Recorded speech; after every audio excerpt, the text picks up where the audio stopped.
Wake Up 2, and Hair Weave. I'm interested to hear about those. Share a little bit about those plays.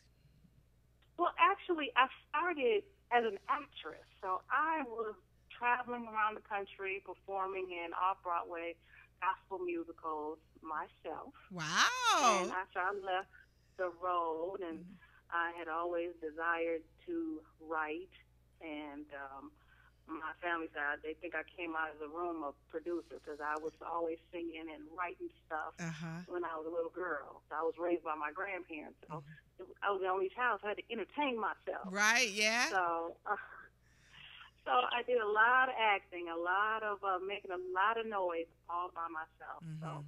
um, once I came off the road of performing, I was decided I wanted to produce a play, and my husband and I at the time were I just had a baby, but I was so energetic. I said I wanted to continue to act, but couldn't do that with a new baby. So I Mhm. said, let me go ahead and produce the play that had been in my heart and in my spirit, and that was Wake Up. So we did Wake Up for several years, actually, and Mhm. then we did a follow up to that play, which was Wake Up 2. So it was an anti-drug, anti-violence musical, and Mhm. we had a lot of fun with that, and a lot of community involvement, a lot of community support. Mhm. And let's see, I did Hair Weave. Hair Weave was a comedy. That was me stretching myself. I'm more of a dramatic person, Yeah. but I got a little bit of funny bone. So it's like, go ahead and do this comedy. Uh huh. Uh huh. So I had fun doing that. It was all about the hair industry. Mhm. So that was fun as well. Okay, awesome.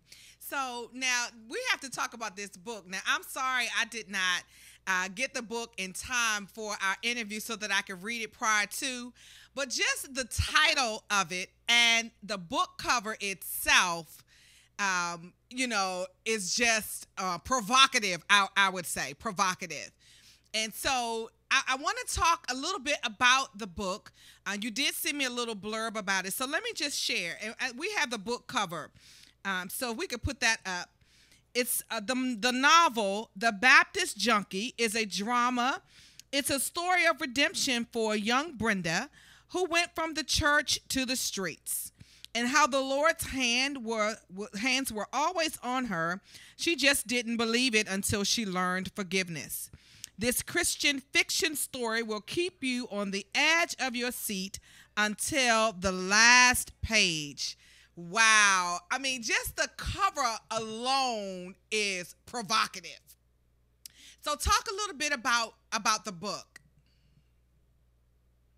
Well, you know what? It took me a quite a few years to finish this book. I had been writing this. I wasn't a person. I wanted to do a novel, but I was busy raising kids and doing working and doing mama duties, Mm-hmm. and I want to finish this book.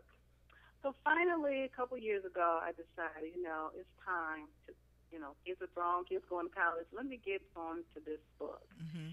And the book is based on real Sure. people in my family, Mm-hmm. and it is a family story. Mm-hmm. And it's about a young woman who was raised in a strong Christian family, and she got pregnant out of wedlock at age 16. Mm-hmm. And the story goes on to what she deals with in her family, in her church, Mm-hmm. and it starts in 1968. So getting pregnant out of wedlock in that time was not a good thing. So Right.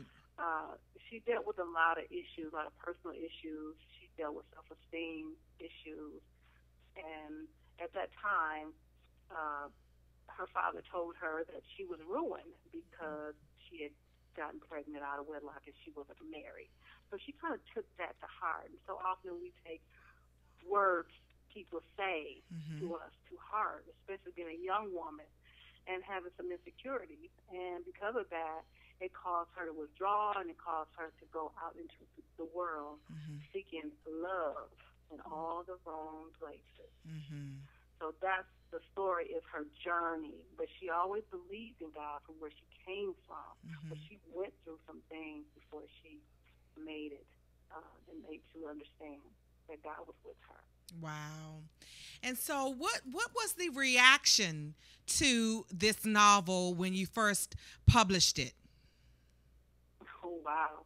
I've gotten such great responses from it. So many people say they relate because, like I said, it's a family story. It's what this family was dealing with, and it's real because it's real. It was real in my family. And actually, a true story based on my family. Mm-hmm. So people really responded in the way that it was real. Either they've experienced some of the issues that we discuss in the book, or their family, or their cousins, or just the time era, being 1968. They remember the time. So it's been a wonderful experience to finally get this book done, and the response has been just awesome. I feel very blessed.